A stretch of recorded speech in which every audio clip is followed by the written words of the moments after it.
Hey guys, it's Fitz, and today we're going to be comparing the three tank classes on Primal WoW server. However, I'm worried I'm going to go a little bit long, so I'm going to give it to you right at the start. Number 1 Warriors, number 2 Druids, number 3 Paladins. So if that's all you needed, I give you permission to go back to watching cat videos. All three tank classes can tank just fine, especially at the 5-man or lower rating level. However, Paladins in particular, and to some extent Druids, have some limitations that Warriors don't have. And when it comes down to it, if you've got a raid full of nothing but just protection warrior tanks, you're going to be fine. Before I start analyzing the differences between the tank classes, though, I do want to kind of go over briefly the changes from general vanilla to this server. So one of the main problems people have when they come to Primal WoW is they assume that because it's a vanilla server, what was true in vanilla is going to be true here, and that's not really the case. So just to go over a few of the changes to each class from vanilla. First, Warrior. Thunderclap and Revenge in particular got some major damage boost. Shield block got changed a bit. I'll go over that in a bit when we get to cooldowns. And they also have now a talent to give 5 rage for every block, dodge, parry. I think the initial one was just a little bit of rage, something like 1 or 2 rage from every block. So at first glance, Druids also look like they didn't change too much. They use pretty much just Maul and Swipe, same as they did in Vanilla. However, Swipe now scales with your attack power, and Maul also has a threat increaser attached to it. They also got the ability Savage Defense, where upon a crit you get an absorption shield. They got the cooldown Survival Instincts, which is a last stand kind of ability, and Barkskin's used in forms. So they have some cooldowns now. They get to use pole arms as well as any weapon that has a chance on hit effect on it will now work in feral forms, unlike vanilla, where pretty much your weapon was just stats. Uh, Also, their weapon, if it goes over 55 DPS, assuming you have the proper talent spec, you're going to get extra AP from it, and in fact, a lot of extra AP from it. I think something like the Hand of Sulfurous, the 80 DPS two-hander, is hundreds of attack power in forms. They used to get, however, a lot of extra armor from their rings, trinkets, weapons. So, for example, the Warden Staff was always a really sought after weapon for ferals. That's no longer true. They only get the extra armor from cloth and leather items. Um, Fairy Fire also does damage when you're in bear form, so it's a pretty good ability to pull with. And one nice kind of ease of play thing that was added is they can also use potions, um, any sort of clicky when they're in feral forms. And finally, Paladins get a single target taunt ability that if the mob is not targeting them when they use it, also does damage, so it's pretty good for pulling. Seals and Judgments got a major overhaul, which I won't go into here, but I will say that Seal of Command now hits 3 targets with its holy damage, which is really nice for tanks. Exorcism is usable on anyone, but it just crits on demons and undead. Consecrate scales a little bit with attack power, which is nice if you've got tank gear with lots of strength on it. And they no longer get mana back when they're healed, like the Burning Crusade ability, but the Blessing of Sanctuary now gives them 2%, or anybody really that it's on, gives 2% mana extra rage. I think it's just a couple extra rage or something like that when you block, dodge, parry. Two other changes that are probably worth noting is that the taunt range is now 40 yards as opposed to just melee range, and there are no crushing blows on the server, which is a pretty big deal for druid tanks. In ranking the classes, I looked at 3 things: building threat, taking the damage, and then everything else. If you look at threat in terms of damage output, all the classes are fairly equal, but there are a couple wrinkles. Warriors probably do the most damage and build the most threat while they're tanking, which sounds silly, but that's of course most of the time. Druids do a little bit better if they are not the ones tanking. They can still do decent threat, and that would include something like a caster mob that's not hitting them with melee. Uh, Paladins, however, pretty much need to be attacked to do damage, and on top of that, their damage is really good for AE, but single target, it's only okay. It's not really something you'd notice in a 5-man, but when you get to the top raid level, it is a problem. Add to that fact that Paladin threat is from their holy damage. Their holy damage gives them extra threat, as opposed to the other classes where pretty much everything they do gives them extra threat when they're in bear form or in defensive stance. I would put Druids probably first on damage avoidance because they can get some seriously jacked dodge values. The parry that Warriors and Paladins have does make up for it somewhat. They also have a slightly increased chance to be missed from all the defense gear that they at least should have. And I would put Warriors in second place just because of the fact that they get an extra 5% dodge from talents that the Paladins don't have.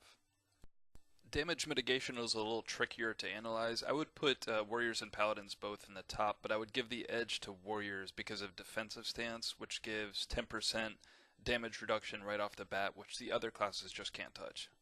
Warriors are also the only class to have access to 20% attack speed reduction with Thunderclap, improved Thunderclap. And you might say that there's probably going to be a DPS warrior in the raid that can use that, but they're not going to have the improved version most likely. They're just going to have 10% attack speed reduction, and of course that's a lot of damage, extra damage that a tank would be taking.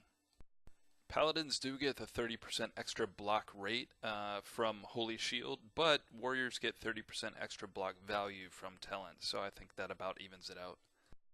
Druids might have slightly higher armor values than the other classes, but it's not like it was in vanilla where they had maxed out armor values for the mobs they were fighting. And they do have Savage Defense, which means that after every crit, they get a damage absorption shield that scales with their attack power. It's really nice. It's especially good if you're fighting a single target, but block is going to be much better when you're fighting multiple targets. And if you see in the video behind me, of course, I'm taking on Pax, which this is Wrath of the Lich King client. You're often tanking Pax. And Savage Defense is only a one-time hit. You know, even if you get tons of crits, it's just not going to equal to block value. So I think that Warriors have the best cooldowns in the game right now. They have the old standards, Last Stand increases your health by 30% for 20 seconds, and Shield Wall, which reduces your damage by 60% for 12 seconds. That's on a 5-minute cooldown and a 3-minute cooldown. This Shield Wall cooldown can be reduced by another minute through talents if you really desire. But the clincher is Shield Block, which is now 100% chance to block for 10 seconds. It's on a minute cooldown, which you can reduce to 40 seconds through talent. So really almost every fight you can pop this right at the beginning. And not only do you take very little damage while it's active for 10 seconds, but you're also booting a lot of rage. Druid cooldowns, pretty simple. You basically get your Last Stand here. The Survival Instincts does the exact same thing as the Warrior one, increase 30% health for 20 seconds. And Bark Skin, which is a short cooldown, so it's nice, but it's only a 20% damage reduction for 12 seconds. So, which brings us to Paladin cooldowns, and really the only legitimate defensive tanking cooldown that Paladins have is Divine Protection, which is essentially Shield Wall. 50% reduced damage for 12 seconds. It's on a short cooldown, which is really nice compared to Shield Wall, but it's pretty much their only one. The only other one that you could kind of call a defensive cooldown is Divine Sacrifice, which by itself absorbs damage from your teammates and puts it on you. So it's not, it's useful, but it's not like something game breaking. However, with talents, Divine Guardian, when you pop it, it also reduces all damage taken by the entire raid for 20%, and that of course cools you, or includes you. The interesting thing here is you can use a macro, which I'll show you here. And what I've done here is you cast the Divine Sacrifice, and then you have Cancel Aura Divine Sacrifice. So you click this button twice. What it'll do is it'll put up Divine Sacrifice, immediately take it down, but you keep the 20% reduced damage for the entire raid, and I'll show you right here.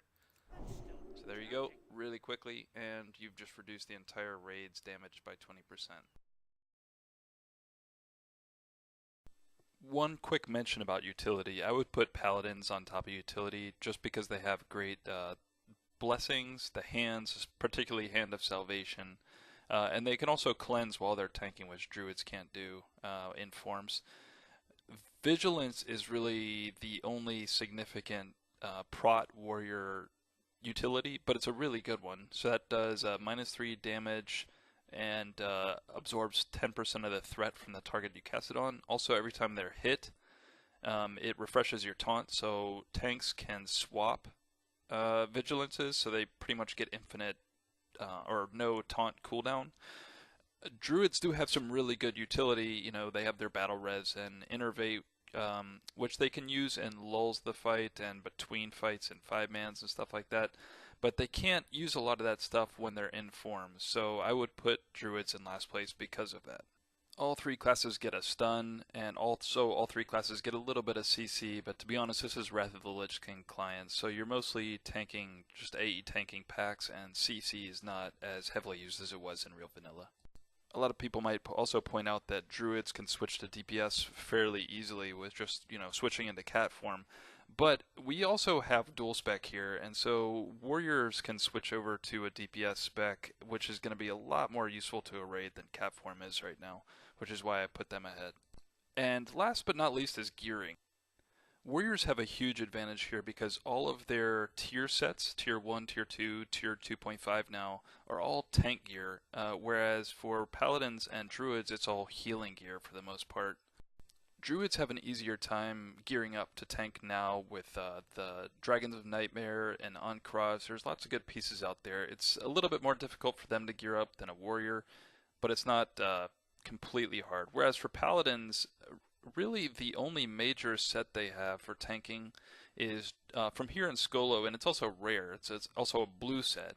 None of their tier sets are going to be for tanking. There's lots of good plate tank pieces here and there, for example, on world bosses, in individual fights and raids, but it's not easy to get. A lot of it's rare, and it's going to take time and effort to kind of research what you need to get and that sort of thing. And so Paladins have a major problem in terms of gearing up right now, which I think is holding them back a lot. Thanks for watching if you made it through all that, and good luck with your tank of choice.